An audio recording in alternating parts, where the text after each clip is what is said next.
আমি জানি তুই তুই আমাকে অনেক ভালোবাসিস। আমি তোর চোখে আমার জন্য ভালোবাসা দেখতে পাই প্রহর, কিন্তু তুই ফ্যামিলির জন্য কিচ্ছু বলতেছিস না কাউকে। তোর কি মনে হয় তোর ভাইকে বিয়ে করলে আমি সুখে থাকবো? তুই সুখে থাকবি? আজকে অন্তত কিছু বল, একটু পর আমার বিয়ে হয়ে যাবে। অবশ্যই সুখে থাকবো। আমার বিয়ে হয়ে যাইতেছে আজকে প্রহর, কেউ কিচ্ছু বলবি না?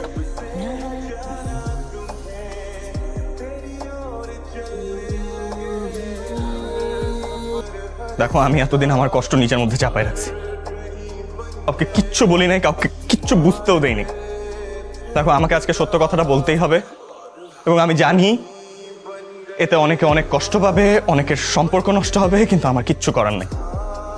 আমি জানি যে আমি যদি আজকে এই কথাগুলো না বলি, তাহলে আমার আর কোনোদিন বলা হবে না যে আমি কলিকে ভালোবাসি, অনেক অনেক বেশি ভালোবাসি। এগুলো কি বলতেছস? তুই কি ফ্যামিলির কথা একবার চিন্তা করবি না, এবং যা চাইলো তাই বলে দিবি? বাবা, আমি যা বলতেছি আমি মনের কথা বলতেছি বাবা। এতদিন ফ্যামিলির কথা চিন্তা করে আমি কিচ্ছু বলি নাই।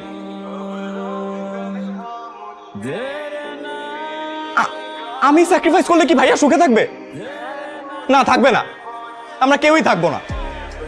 আমার স্যাক্রিফাইসে যদি আজকে ভাইয়া সুখী থাকতো, কলি সুখী থাকতো, আমি একটা টু শব্দ পর্যন্ত করতাম না। আমি আমার ভাইয়ার জন্য সবকিছু স্যাক্রিফাইস করতে পারি। আমি কলিকে যতটা না ভালোবাসি, কলি তার চেয়েও বেশি আমাকে ভালোবাসে।